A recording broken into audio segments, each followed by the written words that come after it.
Hi, everybody. Thanks so much for joining this event at the Korean Economic Institute of America. It's for the great release of a 2020 report on American attitudes towards the Korean Peninsula. I'm Alex Ward. I'm a foreign affairs reporter at Vox, and it's my honor to moderate this session. It's quite timely to have this report come out right now as we head into a presidential election. Obviously, foreign policy is rarely at the top issue of concern for voters, but still, whoever leads the United States for the next 4 years, whether it's Donald Trump or Joe Biden, they're going to have to care about the views of the American public. And there seem to be some pretty strong views about U.S. policy towards North and South Korea, as we'll see in a moment. And so I think it's great that we have this discussion, which I should note is being streamed, of course, and is on the record. So let me introduce our esteemed speakers. First, Troy Stangeron, a senior director and a fellow at KEI, where he's known for his keen insights on economics and trade as it relates to the U.S. Korean Peninsula. He's also been a friend to me and someone I trust deeply to help me understand all the complexities of what's going on in that relationship. And I'm thoroughly happy to meet Judy Kim, who we'll also hear from today. Judy is a senior manager for operations and technology at KEI, and he's also extremely smart and expert on all economic issues. And if anything, we'll make sure we all don't drop off the Zoom call with all of his technology expertise. So I think the way we're going to do this going forward is I'll have Troy and Judy give us an overview of the findings from the poll, which I hope you'll find as interesting as I did. And then I'll ask them to go deeper on some of the issues we discussed as part of our Q&A. In the meantime, what I'll ask from all of you listening is that you ask your questions in the Q&A function, which you'll find at the bottom of your Zoom. Just move your mouse, it'll pop up. And if you ask those questions, we'll be able to answer them, and I'll call them out towards the end of this session. So with that, it's enough for me, because I'm not the star of this show. Troy and Judy are. So let me pass it on to them to get us started. Gents, take it away. Well, Alex, thanks for that kind of introduction. It's great to have you here. I'm glad we're able to try and pull this together and work on this with you. As you mentioned, we thought it would be very good to do a survey of Americans' opinions in terms of like North and South Korea leading into the election. As you mentioned, whether it's Donald Trump or Joe Biden, who is the next president of the United States, both of them will have to deal with some critical issues on the Korean Peninsula, over the next 4 years, be it North Korea's nuclear issue, be it taking and strengthening relations with South Korea. All of these things will come together. And so we wanted to try and pull together what we thought was hopefully be, a fairly comprehensive look at sort of how Americans saw certain issues related to North and South Korea. Clearly, in any survey, you can't ask, every question, but we wanted to try and touch on areas related to the security alliance, to the economic relationship, even things like brand and cultural awareness of South Korean products, and then sort of how Americans really kind of saw North Korea on a few different issues. And so what we're going to do is we'll try to go through quickly, kind of present some of the key findings, and then have a discussion with you. I'm looking forward to talking with you and the audience about this. Judy, you want to go ahead and pull up the slides? Okay. So we have this report. We did it conducted it with YouGov. And Judy, next slide, please. So essentially what we'll go through, we'll talk about Americans' views on South and North Korea, some of the big picture ideas. We'll then touch on the economic relationship, specifically trade with South Korea, Americans' views of the alliance, and then we'll touch on North Korea. Next slide, please, Judy, and I think I'll turn it over to you there. Thank you, Troy, and thank you, Alex, for that kind introduction. And also, just to echo what Troy said, thank you to our collaborators at YouGov for this study. They were instrumental in helping us put this study together. So for the first section, we'll look at American general views on South and North Korea.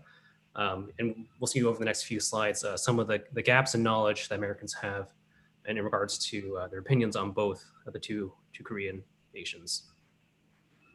So for our first slide, this is looking at, we asked a question on nations or regions' influence in the world, and we had a pre-selected list of countries that we used throughout the survey. We wanted to make sure it was a consistent list, just for the sake of asking various questions on issues, whether it's influence, being a friend or adversary to the U.S., FTA awareness, things like that.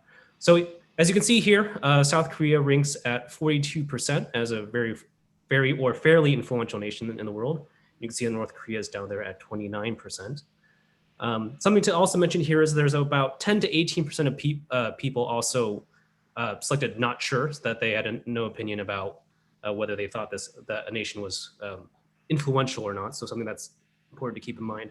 And South Korea did rank higher among those that were international news followers. For our study specifically, we did an oversample of informed viewers that follow the news or follow Asia Pacific news. This next slide, we look at perceptions of friends or adversaries of the US, and you can see South Korea here in the middle, with 49% of Americans indicating that they see South Korea as a friend. But you can also see a very large group of people that don't have an opinion, that there's 40% of people that don't have an opinion on whether they see South Korea as a friend or adversary.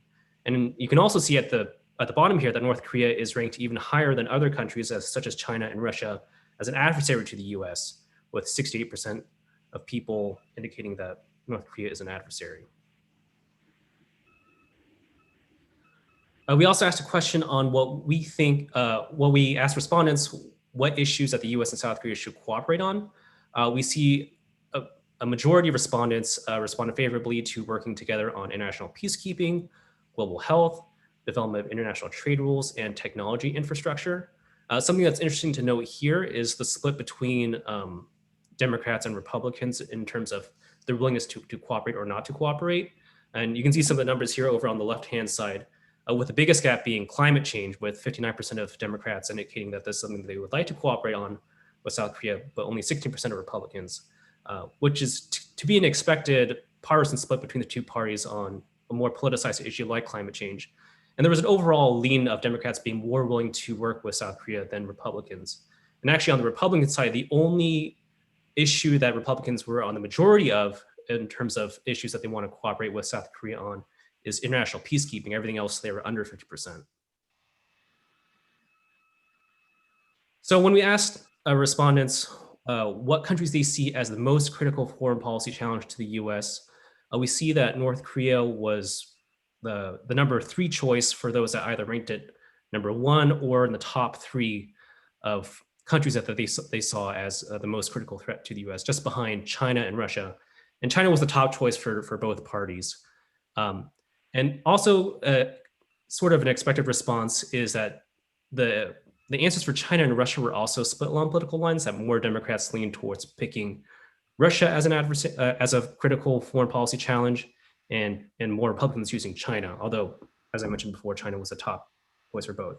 And for North Korea, there was a bipartisan consensus. What you didn't really see, it's split among Democrats and Republicans. So we asked another question about the perceptions of what countries handle on their handling of the COVID-19 crisis. And you can see South Korea here is at 54%, just behind Canada, Japan, and Australia.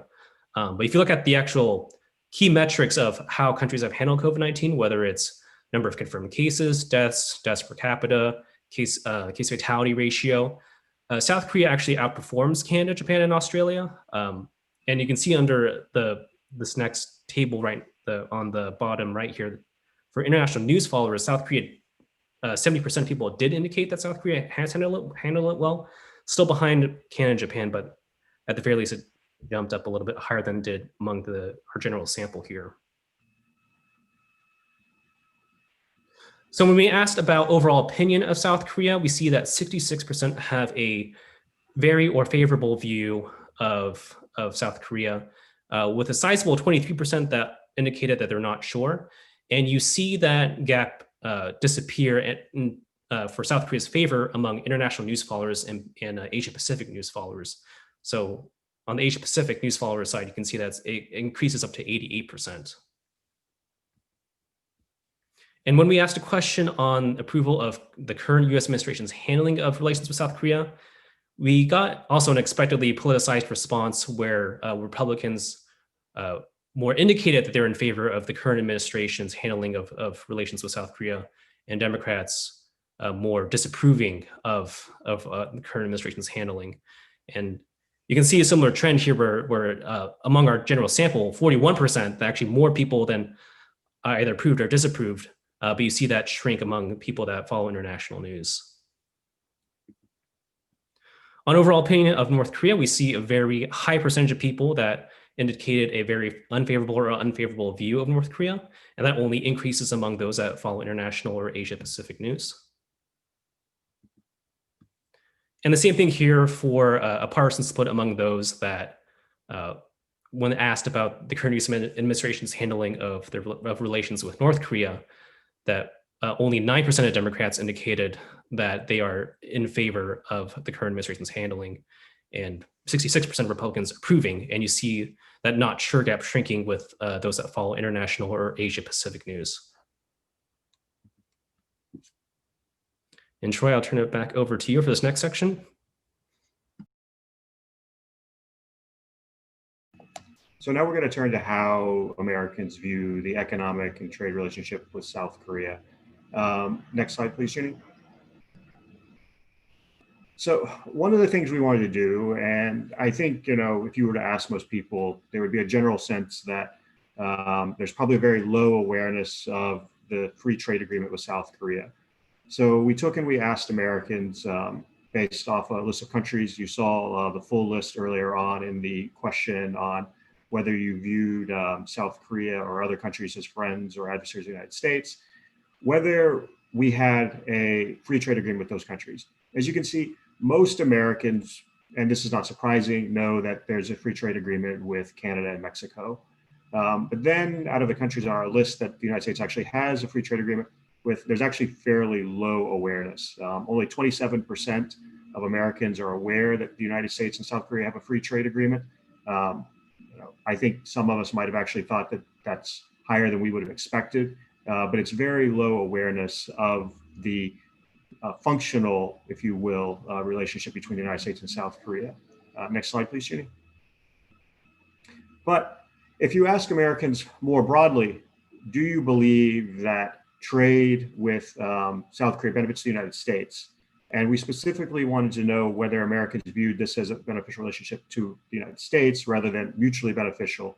You see, in the general sample, 65% of Americans do. So, essentially 2/3 of Americans. But then when you start looking at people who follow international news or who follow the Asia Pacific area very closely, it's really very high percentages that view this as a beneficial economic relationship for the United States. And even if you look amongst the general population, only 9% of Americans think that our trade relationship with South Korea doesn't benefit the United States. So there seems to be fairly strong, at the end of the day, support for trade with South Korea. Next slide, please, Jenny. So I mentioned that we wanted to touch on brand awareness. And so we looked at a series of different potential options. We also have data on, for example, Hyundai and Kia. But so here, if you look at, say, Samsung and LG and compare them with, say, Toshiba, Panasonic, Philips, Sony, some other well-known home electronics and appliance brands, all of these firms, to a large extent, are fairly well known by Americans, and it has, across the general population, across, those who follow national news and other things. So all of them have good brand awareness in the United States. But if you look at the bar underneath, how many, though, actually realize that these are Korean brands? And so if you look at Samsung, 26% of Americans are aware that Samsung is an American brand. 23% of Americans are aware that LG is. Now, if you look, though, deeper at the data, because we gave people the option to choose other countries for these brands as well, actually more Americans think that Samsung is a Japanese brand than think it is a Korean brand. And, I think if you go back to that question about, whether South Korea is a friend or an adversary, some of, I think, Americans' relationships or views of countries are built up in, how they view their products, how they view their cultural products. That's where you develop the sense of perhaps, friendship to an extent. And, I think this is a challenge for South Korea in that if you look at the brands, there is this sort of lack of awareness that they are Korean. Now, if you go to the data on Hyundai and Kia, it actually rises to just below 50%. So on the automotive side, there's much better awareness that these are actually Korean brands. But on the consumer electronics side, there's actually very little awareness that these are Korean products. Next slide, please, Judy. We also wanted to ask, beyond specific companies, what about food cultural items? And so we included kimchi and bibimbap. If you go to most grocery stores in the country now, even when I go home to Chattanooga, you can find it there. So there's a wide dispersion of kimchi, and it seems like with 51%, a majority of Americans have actually heard of kimchi, and a lot of Americans know that this is a Korean product. But there's significantly less awareness of bibimbap. But on an interesting side note, if you sort of look at this table, we included Marmite, which is a British product that's fairly obscure. But so we wanted to see something that would also, we thought, might be less well known in the United States. But if you look at something like dim sum, something that you think might be fairly well known across the United States, actually kimchi is better known than dim sum. So there are a few interesting tidbits here as well. Next slide, please, Junie. So speaking of cultural content, we also asked about, we wanted to see, how aware Americans were of South Korean, music acts, movies, TV shows, these types of cultural products. And, this has been a very big year, a year that I think, a lot of people in South Korea are probably very proud of. On the, cultural side, Parasite became the first foreign film to win Best Picture at the Academy Awards.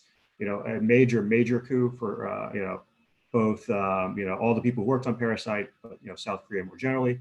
BTS, who has been very successful in terms of, having a series of #1 albums in the United States, had another #1 album this year. They had their first Billboard Hot 100 hit with Dynamite as well.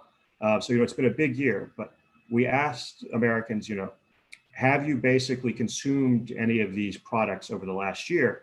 And as you can see, only 9% of Americans actually said they've seen Parasite.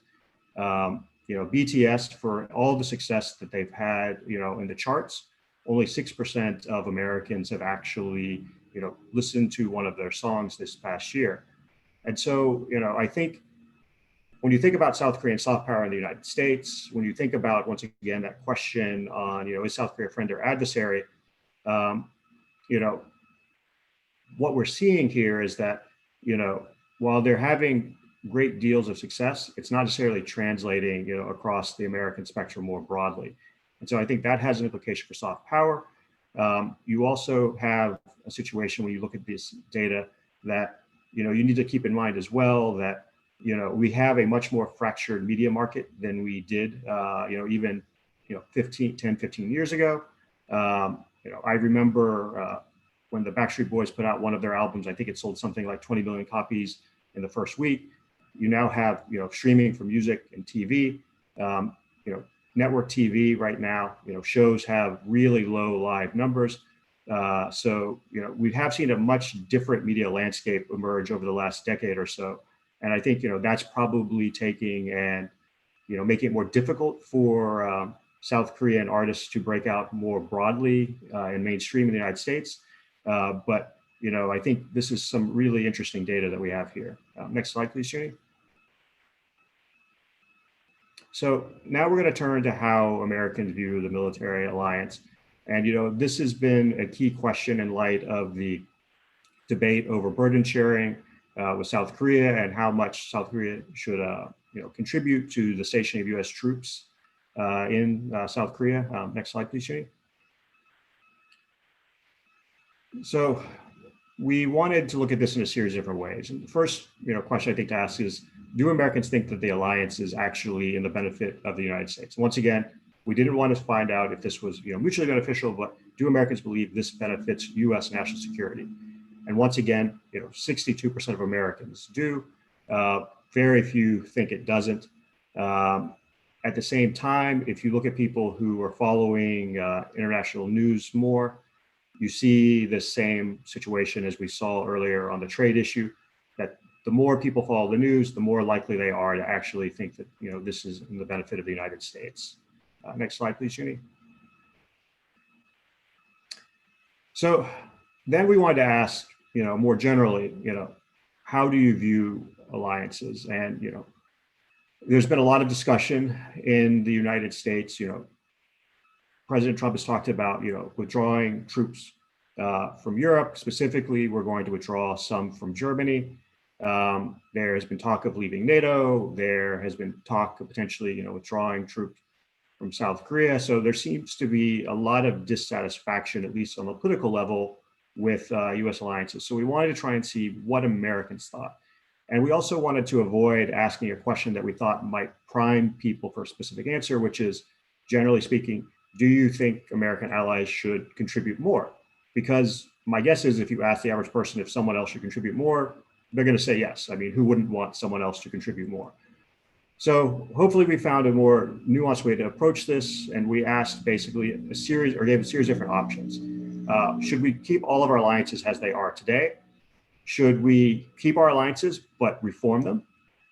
Should we, keep some, maybe reform them, but also maybe end some? In other words, should we have a bigger thought on kind of, where we are and how we should reshape these? Should we just end all of our alliances? And, if you look at this, Americans, 2% are not in favor of ending all of our alliances. So there's clearly, I think, support for the US maintaining some type of alliance structure. But if you look at the two options that give the possibility of reform, you hit about 40% of the general population, which suggests that there's probably a plurality of Americans who they want to maintain our alliances, but they also see a need for there to be some type of reform and reshaping. And, you can see here, once again, there's a partisan division. Democrats want to keep alliances largely as they are, as opposed to Republicans with 29 versus 21%. And Republicans, though, they favor maintaining the alliances, but they seem to be more in favor of reform. This probably shouldn't be too surprising, given that the president is clearly pushing for some types of reforms or greater contribution from our allies. But there is a little bit of political division there as well. Next slide, please, Judy. So specifically, if you ask about Korea, what do Americans think? And 49% of Americans in the general population sample think that we should maintain our current level of troops in South Korea. An additional 7% take the opinion that we should actually increase them. But if you look on the side of whether we should actually decrease or remove all of our troops from South Korea, there doesn't seem to be much support at all for that position in the United States. So, once again, you see that the more information people tend to consume on South Korea or internationally or on the Asia Pacific, the more supportive they are of maintaining or slightly more increasing the troops. But for a large part, it seems like Americans are fairly comfortable with our troop posture right now in South Korea. Next slide, please, Judy. So we also wanted to address some more modern type issues. And, we all know the North Korean cyber attack on Sony. I'm sure many people have seen stories about North Korea attacking cryptocurrency exchanges and banks to steal money, to use cryptocurrency to get around international sanctions. So we wanted to know, if South Korea were to face a cyber attack, do Americans think that the United States should assist South Korea? And once again, there is a strong majority, 61% of the population, who does believe that, we should, provide assistance to South Korea in the event of a cyber attack. And, once again, very small numbers who think we shouldn't. I think this kind of shows that, on one level, when we think about the alliance, there is also in Americans' perceptions a broader sense of that, an attack isn't just simply a military attack, but that we do have a deeper bond and a deeper sense of being able to take and assist South Korea in a time of need. Next slide, please, Judy. So in that same vein, we wanted to find out what countries should the United States be working with on cyber issues. And, it's not surprising, the United Kingdom, perhaps the United States' longest ally, you could argue. Canada, also close neighbor and ally, that we would take and cooperate with them. As you can see, those are the only two countries that actually got a majority of support. But, Japan tends to be up there. South Korea tends to be up there. these are kind of soft numbers in terms of support. Only 36% for South Korea, only 44% for Japan. So, a little bit less than a majority of Americans. But I think given the nature of cyber, given the future, this sort of speaks towards the need for cooperation, not just bilaterally, but perhaps, on a multilateral level between, South Korea, Japan, the United States, and the Asia Pacific. North Korea is clearly one of the cyber challenges in the region. They're going to face similar threats from North Korea, all three nations. We can talk about the issue of, China as well as a cyber threat. But, there is, I think, interesting things to start thinking about on, this area. And it's going to be something that we're probably going to be dealing with more as we go forward in the future. Next slide, please, Judy. And I'll turn it back over to you. Right, thanks, Troy. So this last section, we looked at American views on the North Korea challenge. And to go back to the early result that we saw when we asked about what people thought of their approval of the current US administration's handling of North Korea, we saw mostly partisan split. But you'll see when we ask questions on specific policy points, we actually see a broad consensus on what Americans think that we should handle, how we should handle North Korea. So for the first question, we asked the importance for Americans for North Korea to give up its military nuclear capabilities. And you can see that there's very strong support, 84% of Americans in our national sample, that it's either important or very important, with 58% saying it's very important that North Korea give up its military nuclear capabilities. And those numbers only increase when you go for the international news followers and the Asia Pacific news followers. And as also mentions on the slide, this was broadly consistent for both Republicans and Democrats, that they both saw this as a very important issue. And we asked a more general question of what countries should be able to maintain their military nuclear capabilities. And you can see that for North Korea, it's second from the bottom, 10% just above Pakistan. But another interesting tidbit from this is that only 42% also think that Americans should also have their own military nuclear capabilities, with nearly half, 47, indicating that none of these countries should have military nuclear capabilities, which is actually consistent with another YouGov survey that was conducted last year in 2019 by another organization that saw that 49% also agreed that there should be a reduction in military nuclear capabilities globally. So we asked a question on whether the importance of the US pushing for human rights improvements in North Korea. And just like the question on North Korea's nuclear weapons, we see broad consensus here that 83% see this as either a very important or important issue. And that number only grows for those that follow international news and Asia Pacific news. And this is also consistent for both Republicans and Democrats. This is both an important issue for both parties. We see a more mixed response for US approval for providing humanitarian assistance to North Korean citizens. We see that our nationally representative sample only shows 53%, and that increases to 61% for those that follow Asia Pacific news. And we also see a sizable amount of people that are not sure, that we have 29% in our national sample of those that don't know whether we should or should not provide humanitarian assistance. And we also see a partisan leaning towards Democrats that are more in favor of sending humanitarian assistance. Then we asked a follow-up question on specifically COVID-19 assistance to North Korea. And we see similar but reduced numbers, where there's a little less than half of people that approve of sending COVID-19 assistance to North Korea, with that increasing with our international and APAC news followers, with still a sizable amount of people that aren't sure about it. So that does it for our presentation. We do have our results up on our website today, so we will share that link for anyone that is more interested. But thank you for your time, and thank you for listening to our presentation. Troy? Alex? Yeah, thanks, gentlemen, for that. That was extremely helpful. I'm going to get this conversation started, but before I do, a reminder to all the people listening in, please do feel free to ask your questions using the Q&A function at the bottom of your Zoom. Please let us know your name and your affiliation, and just seeing what I'm seeing, there's chances are you'll probably get your question asked. So this is a time to interact with the fine folks who are leading this discussion. But let me start asking Junie a question. which is the way I read that a lot of the results, is at least in North Korea, is that it's the Trump administration is out of touch with the way Americans view the North Korea issue, right? They want human rights to be central. They do believe that he's not necessarily, or at least few Americans believe that the policy is leading, is doing quite well. And so I'm wondering why you think that is, why you think the American public and the Trump administration have different views, and two, do you think that this poll, or at least this sort of general awareness of where Americans are on North Korea, generally speaking, might lead to a change in the next 4 years, regardless of who's in the Oval Office? Yeah, great question.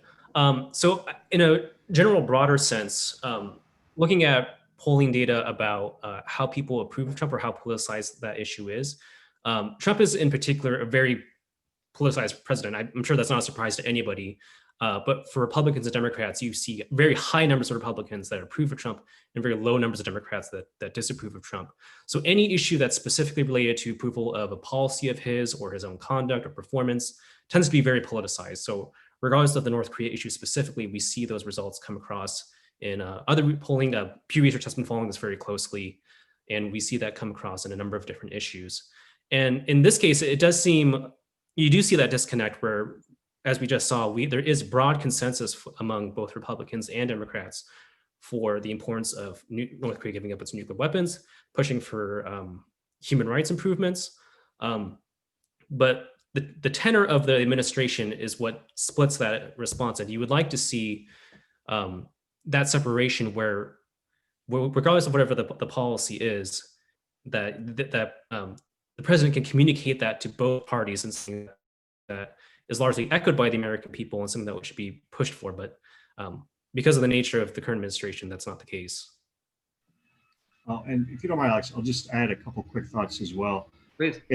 I think one thing that sticks out to me about this is, on the question of human rights, I mean, there's going to be a challenge in raising this issue with the North Koreans, and we should be, clear about that. This isn't something that they're going to embrace talking about.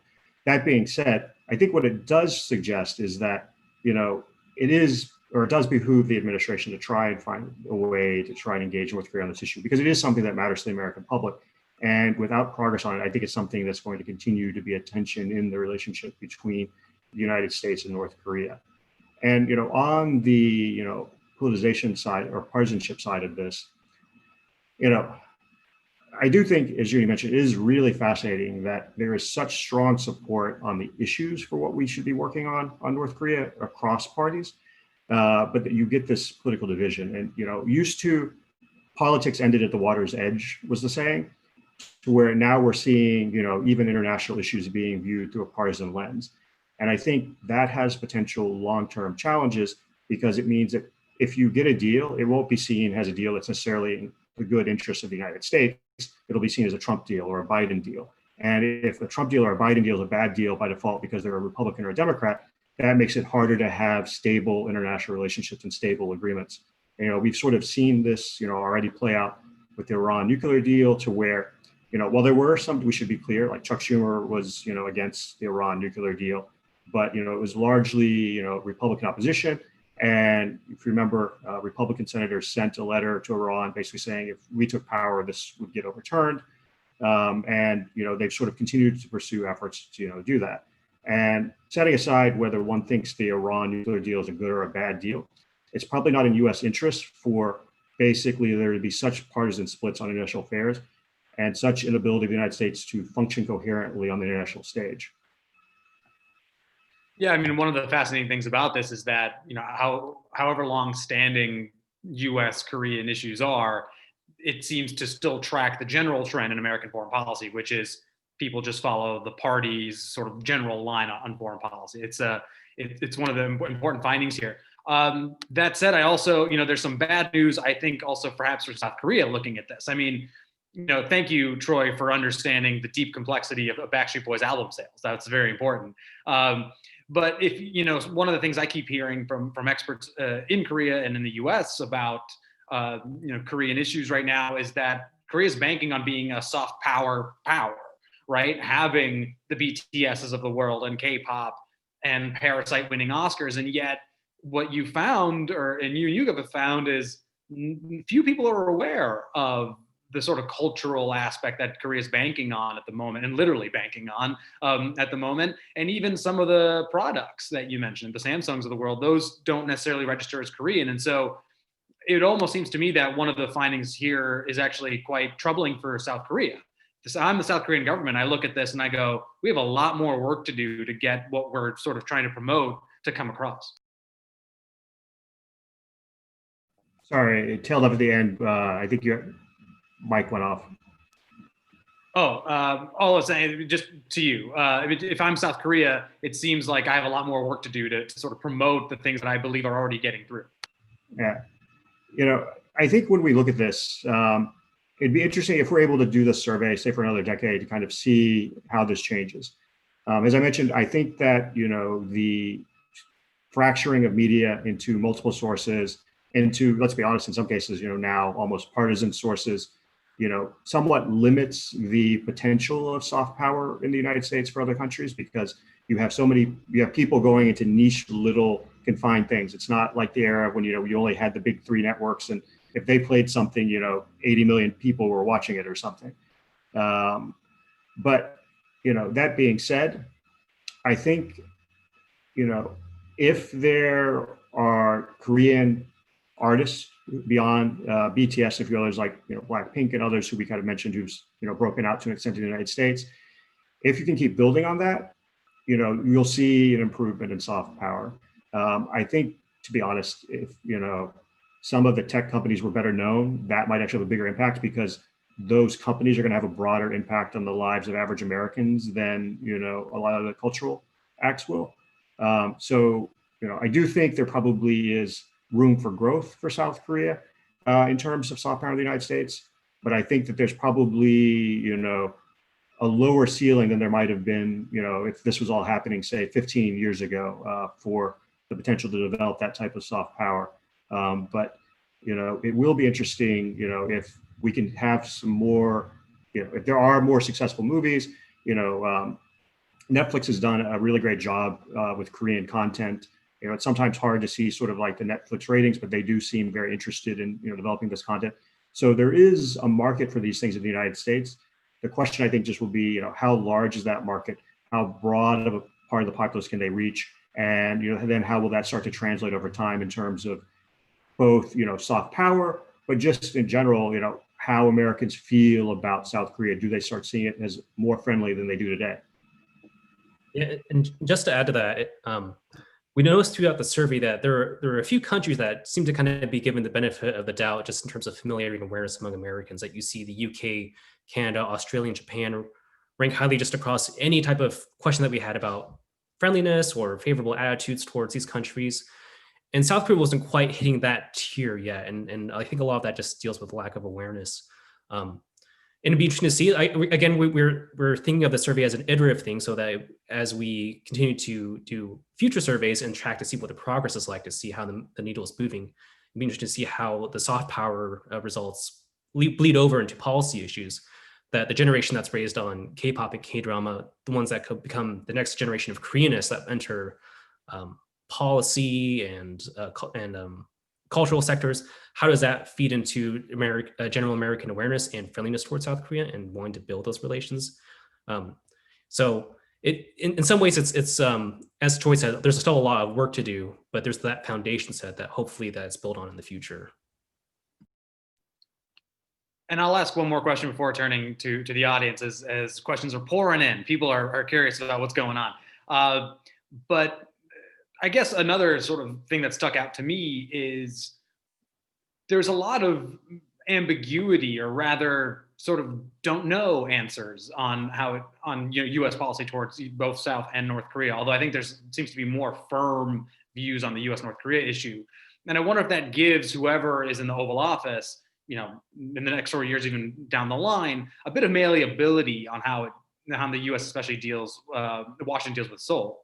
Because it would seem to me, if there aren't really any firm views, I mean, some people do have it, as the poll shows, but if there's that really big gray middle that seems can go one way or the other, or isn't paying attention, then perhaps U.S. policy towards South Korea in particular can be kind of whatever the leader wants it to be, because the American pushback, let's say, wouldn't probably be that strong. I think, there is a degree of that there is some latitude for any US president because of the nature of, sort of the unknown views. That being said, I think that flexibility comes along the margins. The Bush administration reduced the number of US troops in South Korea. And I mean, there wasn't going to be a large domestic pushback against that. So, I think within certain confines, there is, scope for an administration to, have freedom of maneuver. I think if tomorrow, well, let's say on January 20th, so whoever ends up, winning the election, one of their first announcements was, we are going to withdraw all troops from South Korea. I think that's something where there might not be the flexibility because that's something that would probably start catching the attention of the American public. And probably, as we can see here, there wouldn't be support for it domestically. So I think, like anything, if we think about policy, how far are you from the center? If you look at US elections consistently, through, exit polling and other things, what is the most important issue to the American public? Whatever word they use, it's either jobs, economy, something like that. Foreign policy, tends to, depending on the year, be, maybe 10, 20% and everything in terms of like the key issue. So I think because foreign policy is further from the center, you have more room for maneuver. But that being said, there are certain steps that any administration can take that would have backlash, in the United States. Well, all right. Let's turn it to our audience. I will ask your questions for you. So apologies if I don't have the panache with which you asked it. Well, let's start with Mark Tacola, who asks, "I'm surprised how few Democrats approve of the administration's handling of North Korea. You would expect they would favor engagement. Do you think they are reacting against fire and fury, against the Trump-Kim relationship, against the inconsistency, or just generally disapproving of anything President Trump does?"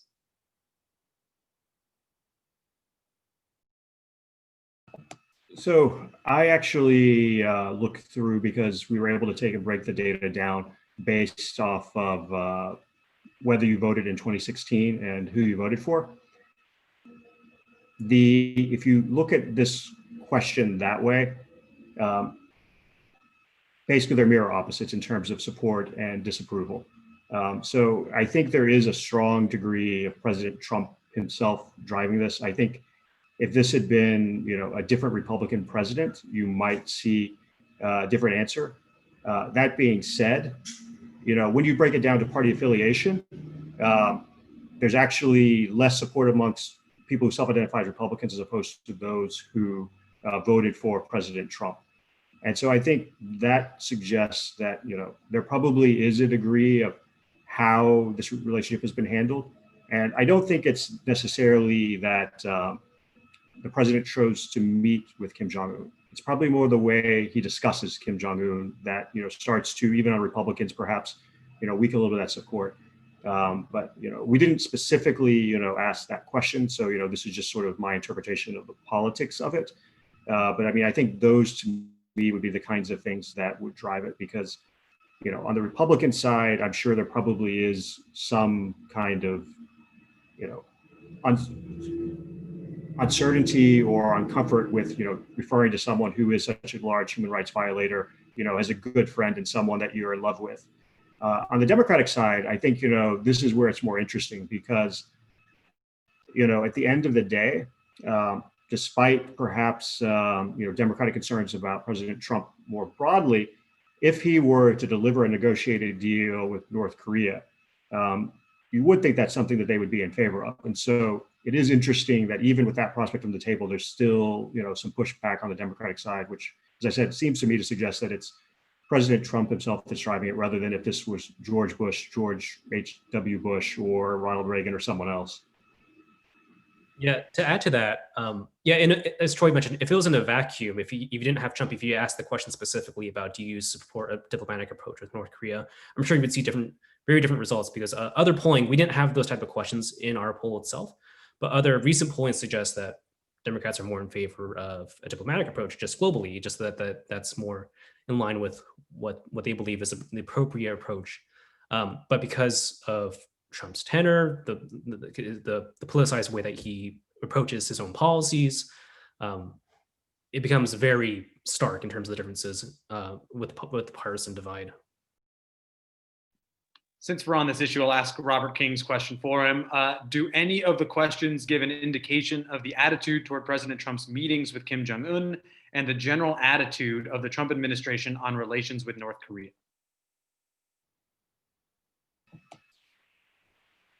I think it's harder to say the general attitude, but I would say looking at the response on human rights, looking at the response on the nuclear issue, on the one hand, we have to say and be frank, President Trump has tried to personally negotiate with Kim Jong-un to eliminate the nuclear weapons. We clearly have made, very, very minimal progress, if that, on that course.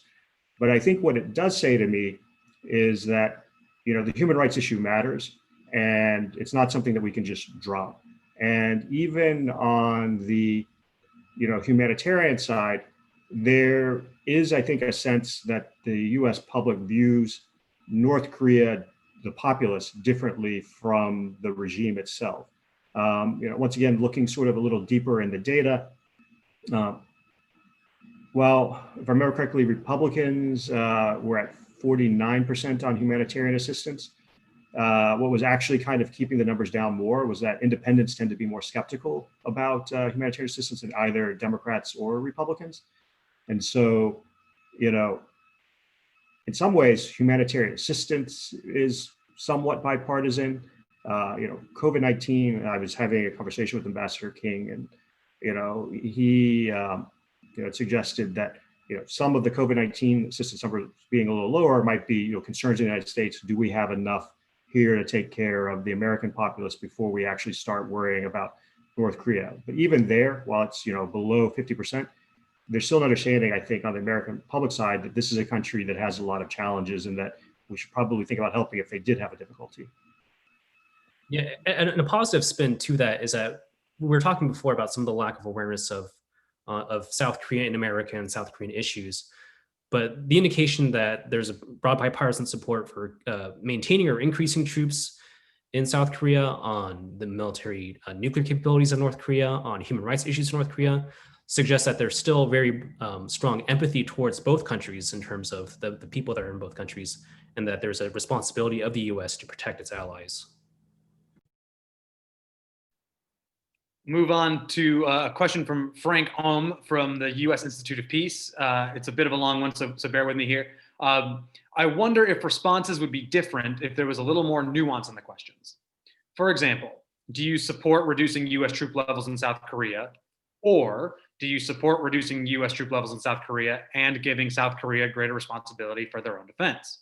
Another example, should North Korea be forced to denuclearize, or should North Korea be forced to denuclearize if doing so would increase tensions on the Korean Peninsula? Also, would have loved to have seen a question related to pursuing peace on the Korean Peninsula. For example, should the United States pursue a peace agreement with North Korea? Should peace be pursued prior to denuclearization? What do you make of Frank's criticism or suggestion? So I'll take it head on. So the last question, we actually discussed putting a version of it in. One of the challenges we found is that when you start getting into more detail, you have to actually also start asking, will the audience basically interpret it the same way that you do? So we actually had a debate, and this may seem strange, about, we'd have a question, should U.S. policy be, engagement with North Korea, or sorry, I think economic engagement with North Korea, diplomacy, and then we had like 3 or 4 other options. And we got into an internal discussion, which I think actually was very useful, about, well, does this really mean what you're interpreting it to mean? And so we wanted to try, and as you can see on some questions where we did give, like, for example, the alliance one, the option to, not keep all alliances, but reform some of them as well, to try and get into more nuance. And I think, I'm happy to talk, with anyone afterwards who, if they have suggestions on where we maybe get more nuance in without sort of potentially losing also what the interpretation might be by the people we're polling. I'd be happy to discuss that, because I think anything we can do to make it better is good.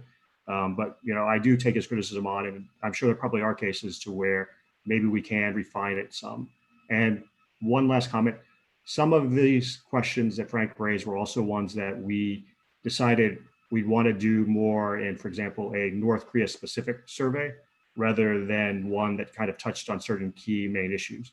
So some of it relates to in terms of the question structure, wanting to put some things till you could have it in a more comprehensive survey focused on that specific country.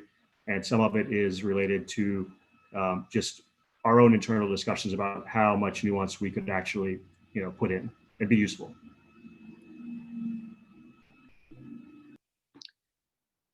We'll move on to a question from Jenna Gibson of the University of Chicago. Jenna asks a clarification question. Did you ask whether people are aware of certain Korean pop culture products or whether they actually consume them or both? Also suggestion, Jenna has, I would be curious to know how many people recognize those movies and singers as Korean, similar to the Samsung LG question, perhaps for the next survey. And also a bit of a follow-on, and I guess more for interpretation, is it more important to have a broad but shallow well of soft power or a small number of very, very dedicated fans? No doubt an allusion to the BTS fans out there, including my own sister-in-law. Yeah, on the more technical question of how we phrased it, we did ask specifically, we did have a list of what we thought determined were kind of the most popular cultural products of music, movies, TV shows, and asked them specifically if they consumed it within the past 12 months. This is something that we also went back and forth about. We thought in the end, it's better to be more specific so that we get a more specific response. But like Troy mentioned, this is an iterative process that if we want to refine or add additional questions on top of that, maybe in the next version of the survey that we will have that. And we actually did have a follow-up question. It wasn't included in the slide, but is available on our website, asking if you, for those that did say they saw Snowpiercer or they saw Parasite, if they're able to correctly identify if it was Korean or not. And for most cases, if people were able to say that they did see a TV show, a musical act or something like that, they were able to correctly identify that it was South Korean. Yeah, and interestingly, this was the other area where we had a lot of internal debate about how best to go about, trying to, really see kind of where Americans were on, awareness on this. But in terms of the broader question about, is it better to be shallow and broad or, have, a few but very dedicated? I think, to be honest, neither of those options, if we're thinking about this in terms of South Korean soft power, is good, because both of those lead to ultimately, at the end of the day, I think, niche consumption in the United States, because you might have, something like BTS to where, you've got 6% of Americans who, are very strong in their consumption, but that's it. Or, you'd have a series of groups where maybe 1 or 2% of Americans are consuming, but there's lots of those. I think, for, Korean cultural content to really break out, it's going to need to be a series of groups. It's like if, the British invasion was just the Beatles, we wouldn't refer to it, as the British invasion. British pop wouldn't be as big as it is, in the United States these days. Now, clearly, obviously, Brits have a significant advantage over, non-English speaking, artists in the United States. So I'm trying to, give a very extreme example there. But I think if there are 3 or 4 other groups that develop the type of following that BTS has in the United States, and then you have, you're sort of call them, maybe, slightly or, well known by, a core group of fans in the US, that's kind of the way you're going to build South Korean soft power. So you need both, those groups that people are really passionate about in a good number. And then you also need the depth as well. I think the headline from this session so far is Troy's many music takes. So a question from Lucy Getman, who is the Executive Director of Women in Government.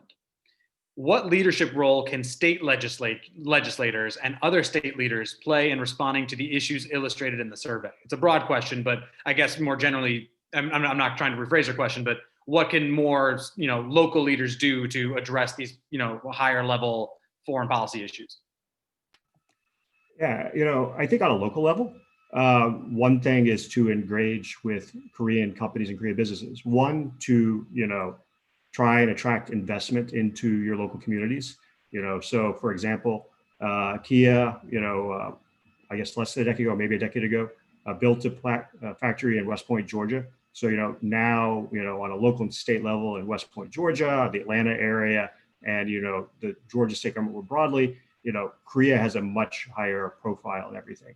And I think, at the end of the day, we all tend to gravitate towards things we know, people we know, and other things we know. So the more ubiquitous, Korean companies are, or Korean products are in the United States, the more comfortable I think Americans are going to feel with Korea.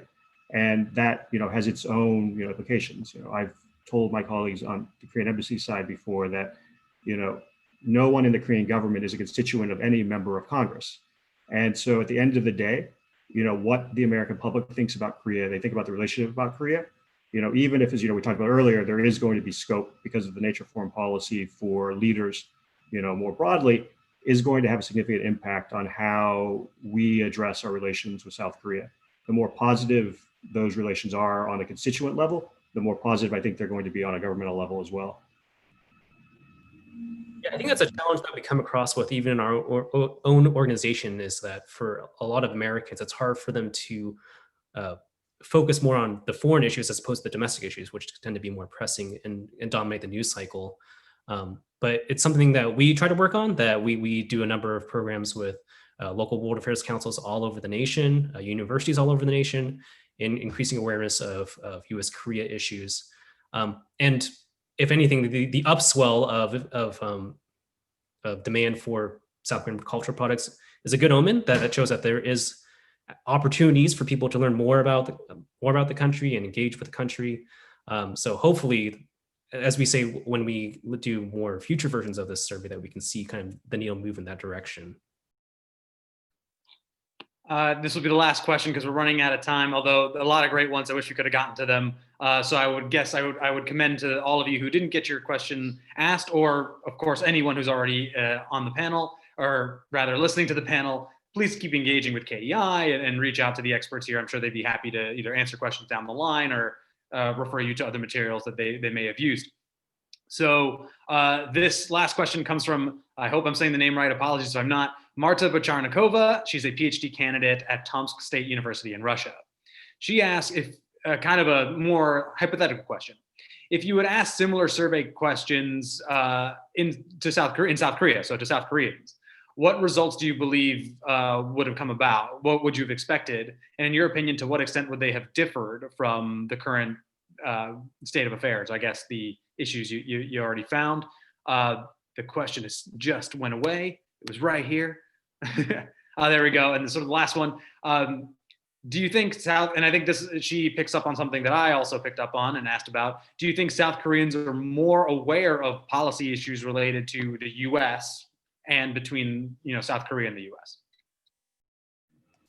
So yes, I think that there is a dichotomy in awareness between American awareness of South Korea and South Korean awareness of the United States. Part of that is the nature of the relationship, in that South Korea is one ally of the United States, and we are the primary ally of South Korea. But also, there's much greater American cultural diffusion within South Korea. So, for example, there's all kinds of American fast food chains. Starbucks is basically near every key place you can think of in Seoul. You have lots of American TV and music on, in South Korea as well. So, there's a much greater diffusion of, American cultural products in South Korea.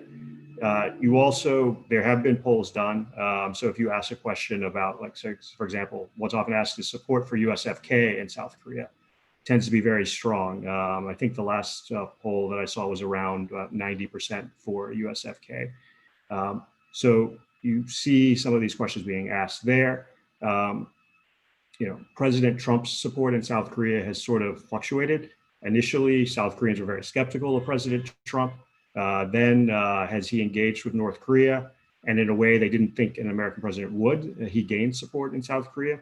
But over time, that has started to decline again, because we haven't really seen progress, on the North Korea issue. So there are some, I think, similarities in what you would see in some of the questions. And then there are, differences as well. But I think, it's a great question. one of the things that I think would be fascinating to do would be to try and, maybe there's groups that do this in, South Korea. Maybe someday we could partner with one of them and do parallel versions to try and sort of see, where things are at the same time, because, any poll is a snapshot of what people are thinking at that time. And so, it's hard to compare, say, our poll with, say, a South Korean poll with similar questions from, say, 9 months ago. But, I think there's some interesting things to look at there as well. Yeah, and just to point out, there is a lot of great polling done in Korea on the U.S. Korea issues. Just to point out one specifically, the Chicago Council did a poll in June asking South Koreans about what their thoughts were on the U.S. Korea alliance, and they asked some questions specifically on true presence and if they're in support of it. And it's largely the same, that they are also in support, as Troy mentioned, support of the alliance, support of a long-term stationing of U.S. troops in South Korea, that they see the alliance as beneficial. All right, with that, we will end. It's 12 o'clock, and I pride myself as moderator to end things on time. So I appreciate Troy and Junie for your work. Thanks for putting this together, KEI, and thanks to all of you for tuning in to listen. This will be available on YouTube almost immediately afterward if you need to go back and take a look at things. And of course, the report, as they mentioned, is already on KEI's website. So go take a look at it again for yourself. And thanks so much for being here. Have a good one.